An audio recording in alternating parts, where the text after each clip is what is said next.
रसोइया लंबे और अजीब टोपी इसलिए पहनते हैं ताकि यह दिखाया जा सके कि किस रसोइये का सबसे ऊंचा पद है। रैंडम तथ्य, आखिरी वाला एक दिन आपकी जान बचा सकता है।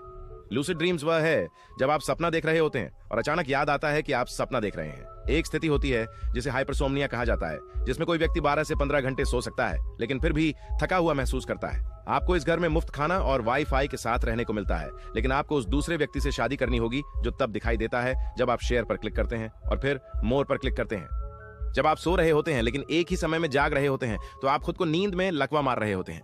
कौवे मानव चेहरों को याद रखने की क्षमता रखते हैं और अगर उन्हें आप पसंद नहीं है तो वे आपको नहीं भूलेंगे। टिप्पणी करें, मैंने सपना देखा, और अपने ऑटोकरेक्ट को वाक्य पूरा करने दें। दुनिया में कम से कम 6 से 10 लोग ऐसे हैं जो बिल्कुल आपके जैसे दिखते हैं और आपके जीवन काल में उनमें से किसी एक से मिलने की 9% संभावना है। अंतिम तथ्य से पहले हर दिन नए तथ्य जानने के लिए हमें फॉलो करें। अगर आप 901 पर फोन पर हैं लेकिन म्याऊं की वजह से बात नहीं कर सकते तो 55 डायल करें, वे आपकी लोकेशन ट्रैक करेंगे।